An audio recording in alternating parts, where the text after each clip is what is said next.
Live stream, Ben Clatterbuck. How's the day? It started snowing like 10 minutes ago, so it's great. So your best day. You love snow. You're like snow all the time. You're like snow every day. I actually love when it snows now because I don't have to drive anywhere in it, so it's great. I love it. I just remember the days of opening stores. Like talk about one of the suckiest things to do is when you've got snow on the ground, you do a snow opening, which we always avoid, right? We're always trying for. So obviously, welcome to Coffee Experts Club. Amazing to have you here join us today. If you're opening a grand opening during snow season, I'm sorry, it sucks. We've done a couple, and I just remember Cody Anderson just out there freaking filling his balls, like trying to direct traffic because the line was so crazy. I mean, I feel like we've done a couple of them. None of them were very fun, and I'm really grateful that snow looks good outside where it belongs, and we can just sit inside and do our jobs now, Ben. Right? Even just like I remember just operating, like it's so difficult if you're somewhere that, especially somewhere that like gets snow occasionally, where it's Yep. like here in Tri-Cities, like we're kind of prepared for it sometimes. So Yep. like if you get like a foot of snow overnight, you're like, good luck trying to get any workers to the shops because nobody can get to it. So it's like this juggling act of how do we open? How do we get employees here? Get employees there, shuffle them back and forth. Oh man, it's always such a headache. Man, the things you take for granted, the things that don't become a pain point until they are, and you're just like, son of a, what are we going to do? We push it back. I guess we're pushing back open times. I get, and even closing times, right? Because you can't keep people there too late. Because if it's snowing too hard, they're not gonna be able to get back home either, right? So I know, I mean, there's all those dilemmas, and obviously, Coffee Republic. If you're watching, you're probably just like laughing at us and just being like, "Bro, this is what are you talking? You talking about snow? No, that's life. That's called Montana." You know what I mean? So I think there are some places that are a little more built for it, but I know Tri-Cities, it was one of those like in betweens where it kind of was, but then it wasn't, and I know that always would consistently, it seemed like raise its head every year. And we're like, dang it, how you're just kind of hoping that it wasn't going to hit you on the days that you needed it not to, but Yeah. always hit sometimes, Ben.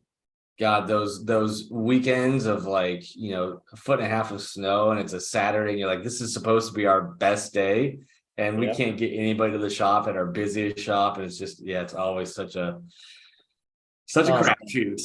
such a shit show. And then like the down, and it's almost worse when you can get one or two people there, right? Yeah, there's our boy. What up, Drew Moody? Haven't seen you in YOLO. days. We're Was talking that about we're talking about the antithesis of Drew Moody right now. We're talking about snow days.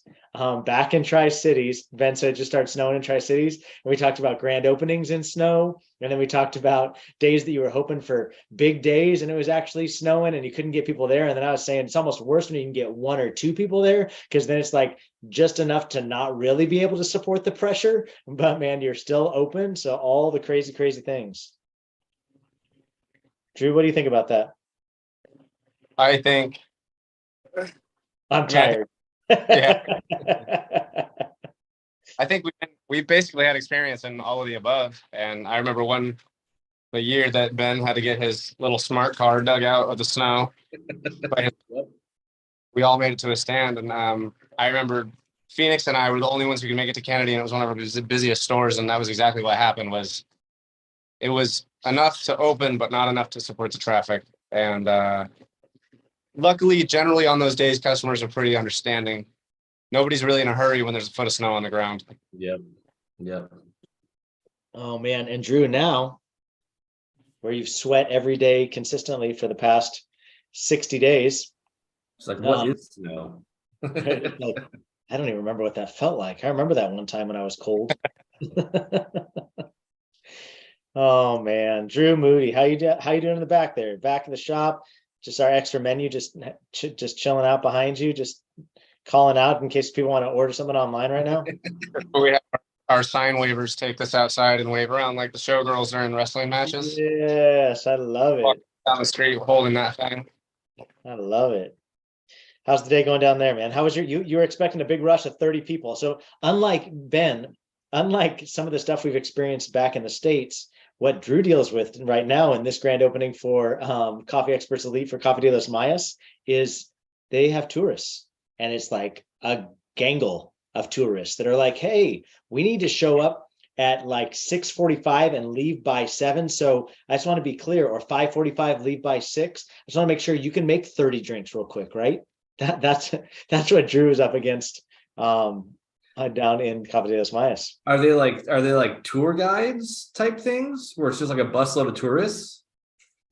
Yeah, it's usually they're setting up for some sort of tour for the day, and I'm blessed enough to know the tour guide gentleman who set up tours. So they Nice. warned me before, hey, I got 30 people coming in at this time. Just be ready for it. And sometimes it's interesting because they show up late, to their tour, and then they want us to hurry, and it's like, well, I mean, we can only do what we do. And so it's the usual hustle of a coffee shop. You got customers. It's the same old thing, just a new place. Before you start feeling too bad for Drew, though, just know this is the wickedness of Drew's heart. Upon hearing that they were going to have 31 people, Drew sent this to the group channel, knowing that he wasn't working that next shift. 32, I'm going to come and watch. So there's the wickedness of Drew Moody. I think that is the truth. Did they all show up, or was it a bust? We had about half of them. They all came, but half of them stood across the street and watched. Yeah. How the kids do get. Now, obviously, let's calibrate. Café de los Mayas has been open 2 weeks, right? Literally almost to the day, like 20 days almost. So I guess coming up on 3. But like, we're talking about kids that didn't have any coffee experience, that just got murdered on day 1, day 2 with such high traffic volumes, like over 800 cups day 1. You know what I mean? So we're talking about like high volumes. And then obviously it's like we've seen spikes and drops, like are pretty standard for our grand opening month, and interesting enough, a lot around payroll down in Belize. As far as people get paid, they come spend a bunch of money. When people are in the deficit, they don't spend as much money. Then they get paid, they come and they spend more money. So I think that you've seen some up and down in the buying trend. But I mean, batching out 15 to 20 drinks like that in a short window of time, Drew, how did the kids do? Like, how are they doing with like memory of like building drinks, on putting drinks out the window, like staying nice while they're putting together that many drinks, right? Because that's the stress, right? And still maintaining a good customer experience. How's that all going? Yeah, it's good. They're still learning. Like you said, it's only been a few weeks, and training here was a whole different monster because of the lack of, access to an excessive quantities of product. That's right. Yeah.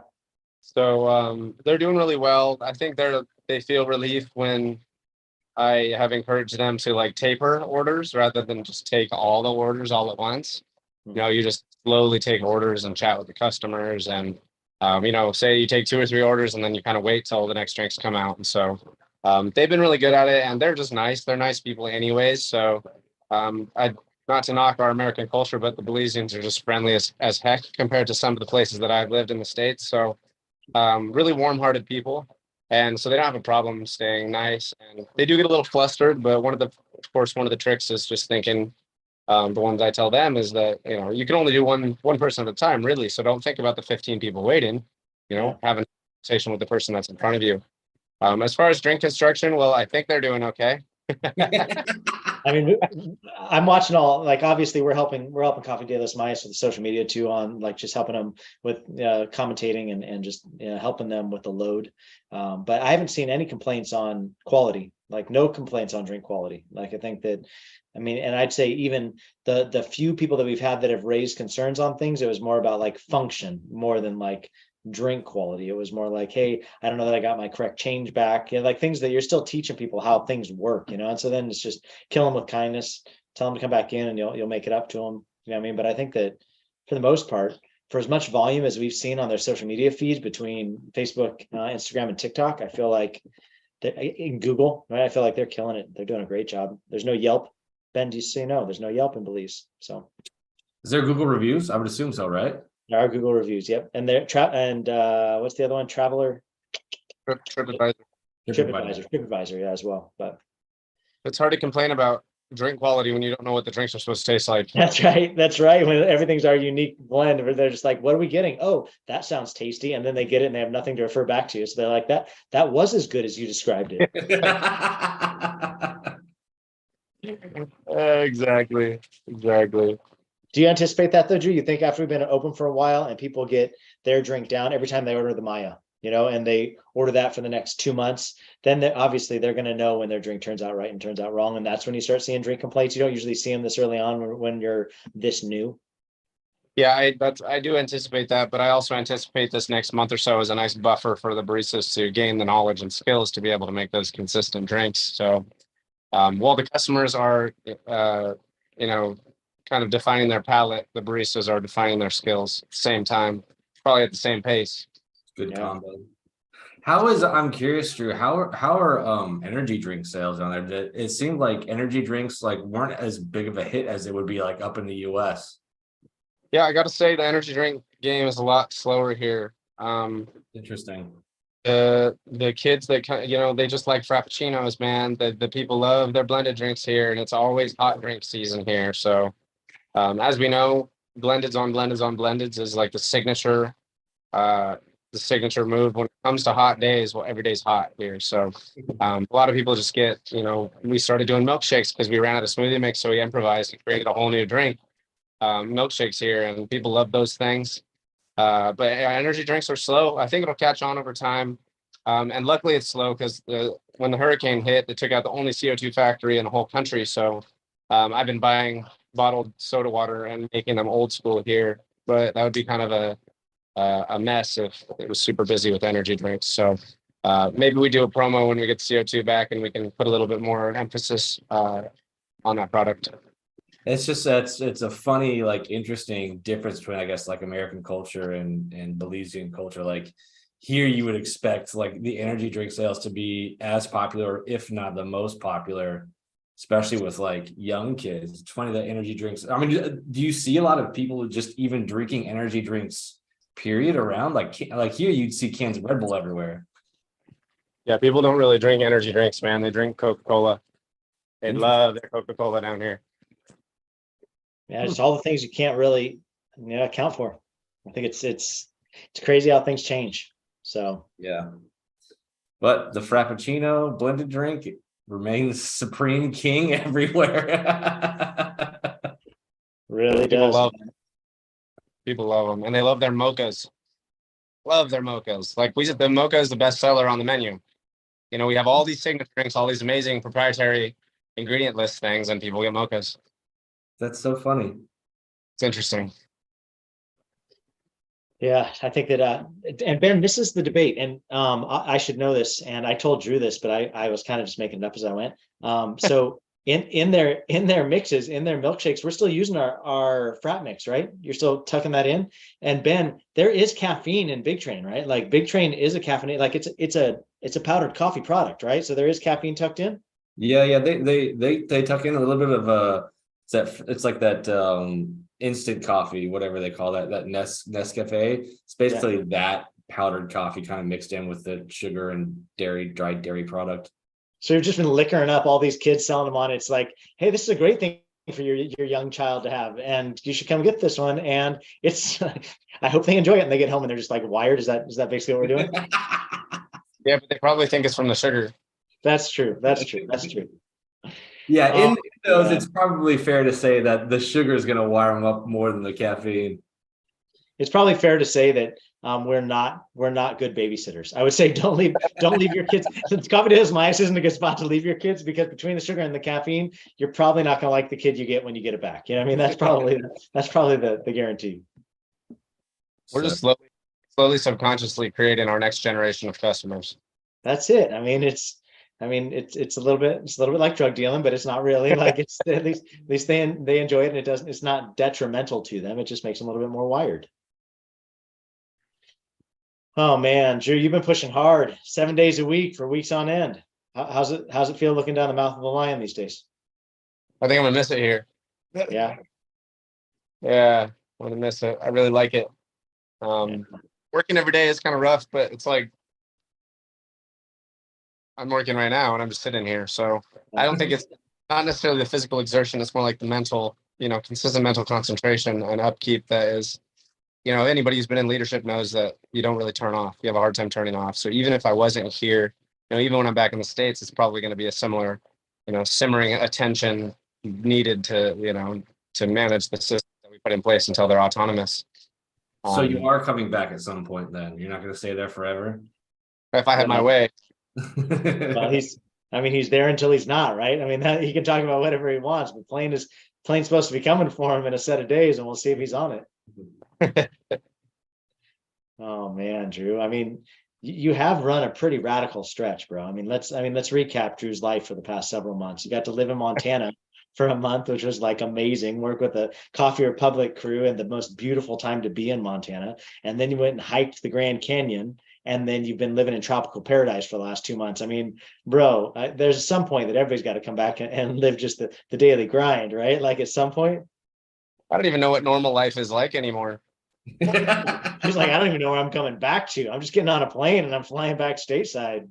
I don't even have a car when I get home, you know? Montana took my car. Hey, that makes two of us. Did you hear? Oh, Ben, tell the story. Drew hasn't heard it. My transmission blew up over Thanksgiving because apparently there's a recall on the year of my car for the transmission just deciding randomly to just eat itself. So my car is in Oregon for the next month and a half at a dealership while it gets replaced. Bro, what are you gonna do? Did you get a rental? No, just hang around the house. Seriously, what does Ben do, bro? Like, what is he? He just does he leave? Does Ben leave the house? You know what I'm saying? Like, that's a better question. That's fair. But I will say, I mean, it was pretty fortuitous. I mean, obviously, he still made it to Thanksgiving, which was pretty amazing. Yep. And as they were cracking open the tranny, getting ready to fall and dish him out a $3,000 bill that he was going to have to pay to get it rebuilt, Ben happened to stumble over a random spot. You want to tell that story? Yeah. It took the guy like, we were at the mechanic shop for like 3.5 hours because the guy was trying to figure it out. So I was just on my phone. I initially was on my phone just looking up like, how much is this going to cost me? Right. And I stumbled on a Reddit thread and somebody said, hey, this happened to my car. And it was like, oh yeah, there's a recall on that, by the way. Never sent a letter to me or anything. So I had to go through some weird back-end Chevy website and saw this letter that says, you may have customers this year model who come in because their transmission blows up. You need to replace the entire transmission for free. Nice, bro. Good job. Thank you, Reddit. Right. Reddit saving the day. Right. Yeah. So immediately I talked to the mechanic. I was like, stop. I got to take my car somewhere else now. I'm going to make them pay for it. Yes. I love it. Nice, dude. Nice. So coming back to the States at some point. Until then, though, Drew, I know some of our nervousness has been the standard barista fallout, right? But not our normal ways. Like I feel like American kids are kind of flaky, right? They're like, do I want to come in today, or do I feel no, I feel super sick. I'm not gonna be able to come in today. You know what I mean? Like, I feel like that's classic American kid 101, but that's not Belizean kid 101, right? These kids need the income. They love working for the hours. They love the job. Like, they have been such great performers. Like, they've just done so well. But one of our kids got broken off, right? Like riding his motorcycle, literally destroyed himself. Dude probably should have died, right? The pictures that I saw. Yeah. He actually saw him today and he got stitches all across his chin, stitches down his face, stitches down his leg. Yeah, it's like craziness. So that was what did you say? Different types of kids down here.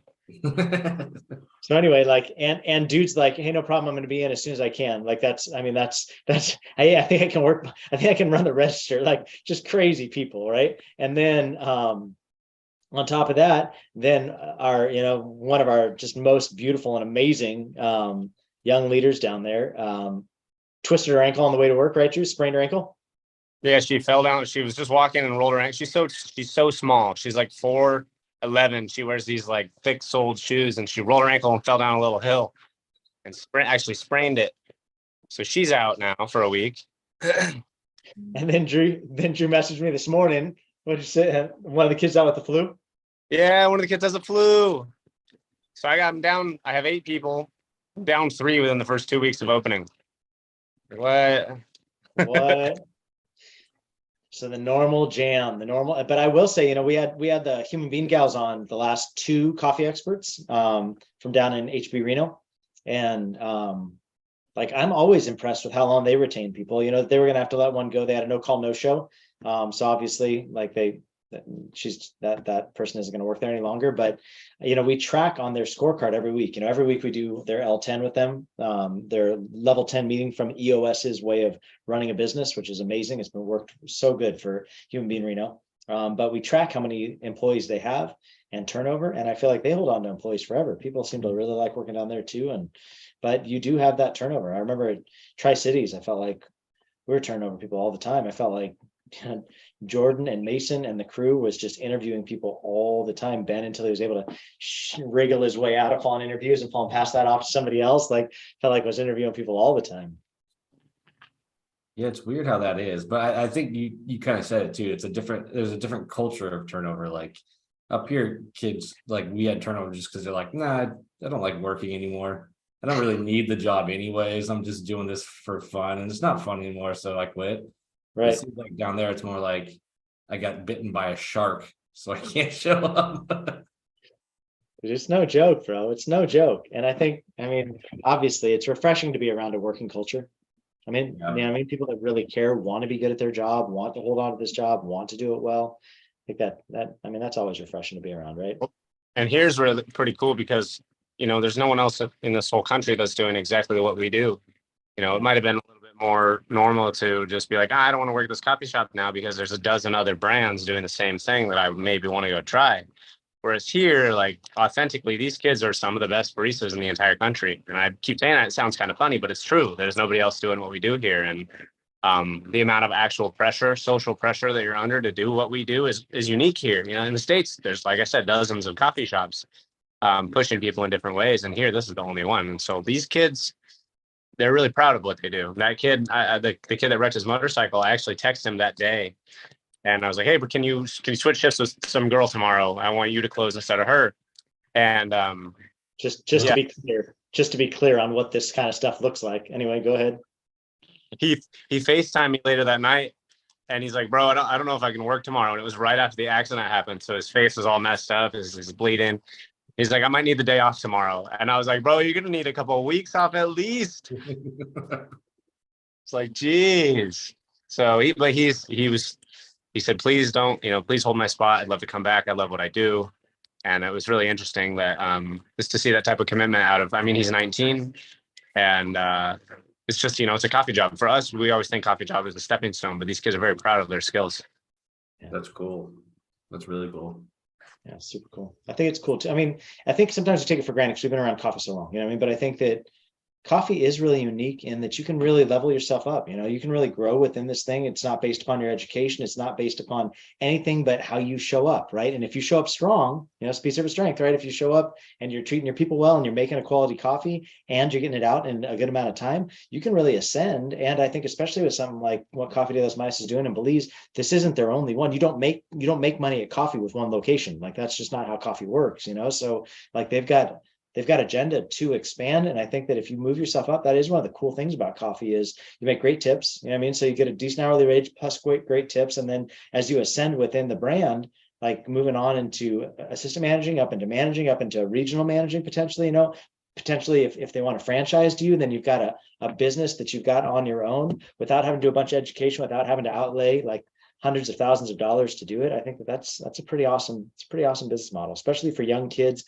coming up in a country where they're just, when we first started hiring, when we first started putting it out application wise, we had like over 70 applicants who wanted to come and interview, and Drew interviewed like 50 something of them. But as we were really pretty blown away, because we were coming out of COVID here and coming out of like, it's hard to get interviewees. It's hard to find people that want to show up for, interviews. And we're having to literally beat back the throng of folks that want to interview and are hungry for the work. But, we had somebody pull aside and say, it's because there aren't a ton of jobs down here. So if somebody's hiring, people want to land a job. They want to be good at a job. They want to perform at a job. And how awesome it is for us to be able to embed tools and skills into kids that they can ascend life with and go and do something powerful with. I think that's pretty awesome. So another interesting thing that's been kind of a learning curve for me is the working conditions here are so much different. So full-time for us is like 35 hours or something. Yeah. Full-time here, 48 hours. And so people expect to work 6 days. People expect to work 10-hour shifts. And when I hired 9 people for a coffee shop, everyone's like, why do you need so many people? And so when I schedule people, the way I would schedule a full-time employee in the States, they're incredibly happy to not be working all the time. Whereas we, anybody scheduled over 40 hours thinks it's too much. Here, 35 is like a blessing, and they get 2 days off a week. And it's a very unique work environment, because for us, that's what I'm used to. But here, it's just not the same. Interesting. Wow. So many blessings, which is why Drew just wants to live there forever. He just wants to disappear forever, man. I'll stay down here. I am This is your curious. only assignment. I'm curious to see what happens in the future, 2, 3, 4, 5 years down the road. If anybody, tries to pop up as a competitor, because you kind of started, like you said, something completely new, completely unique, completely, different to what the country is used to. Like, I wonder how long it takes before somebody, because I mean, if I was, in my 20s right now, I'd be keeping an eye on Coffee de los Mayas and saying, hey, maybe I could do something like that. So it's really interesting to think about, what competitors might start popping up to try and like say, hey, they've got something going good. Maybe I can do that too. Well, when people ask how we're doing, I say we're doing all right, because I think people are still skeptical about the business model in the country, because it's not necessarily what you'd expect to be like your ideal candidate community for coffee. We think what we would definitely expect is not what we're doing here. And so if I was to look at this, from an outside perspective, I would be very skeptical. So let's be the best kept secret until we have at least 5 to 10 locations. And I will say this, like, we're very used to coffee, like almost being like cookie cutter, right? Like, yeah, put your own spin on it, put your own colors on it, put your own logo on it. But really, how different are the different coffee brands with what they're putting across the counter? You know what I mean? Like in the States, they've calibrated, right? So they've all got pretty decent beans, right? They've all got a pretty powerful energy drink. They've all got a pretty similar building strategy on how they're putting things together. Like, how different is coffee across the board, truly, when it comes to the States, because you have all the same suppliers, right? That's the funniest part of the whole thing. We're all getting it from the same spot, except for maybe your beans and the way you're roasting them, right? Most people are getting their stuff from the same people. That's not the case in Belize. And I think that's if there's anything that's safeguarding us from being from Coffee de los Mayas being easily replicated in Belize, is I feel like we've had to go through the rungs. Like, Drew can testify. Drew's got like 10 years older just in the 2 months he's been down there, for how much he's had to like adapt and figure out and forge and recreate, and where are we getting this, and what's the supplier for that, and how's this going to work, and oh, it doesn't work here the way it works back in the States. Oh, there's no standards for that here the way that there's back in the States. Oh, there's no supplier like that here in the whole country of Belize. So where are we going to scramble from? Oh, therefore timelines are jacked because like we're having to get it from other places. So I do think that it does allow the learning curve to be a little bit slower, like as far as people following us and copycatting. Mm-hmm. But at the same time, no ideas wholly unique, So, You got to steal like an artist. that's right. We're gonna roll it as long as we can roll it. Oh, we are tapping somebody in though behind Drew. We've got Drew will usually roll out with an A team when he does Coffee Experts Elite, and we're gonna roll down. David's coming in behind him today, actually. So there's gonna be a couple of weeks crossover. Nice. Yeah, he should be there by now. Yeah. Yeah. I know where he is. I think he arrived late at the airport. I think they had a hard time connecting. I hope either that or he's gotten carjacked. So hopefully not. But anyway, Dave's coming down behind Drew just to help support Coffee de los Mayas for the following month. Make sure things stick, and that way Drew can make his way hopefully back to the States if he chooses to get on his airplane. But it's all about support. Collab team loves supporting people, love supporting new coffee opportunities, and so this has been an exciting one, a very different one, but has been pretty awesome to be a part of. So Drew, we hope you get some rest. We hope David being there is going to mean that you get to go to bed at decent hours. You don't have to be there at every shift change and every closing shift. Just kick the kid to the curb, have him get there and hold down the shack. And You got it. that way you get some sleep. All righty, guys. Good seeing everybody. Thanks for another Coffee Experts Club. Ben Clatterbuck, always awesome to see you, buddy. Nice to see you guys. Good day.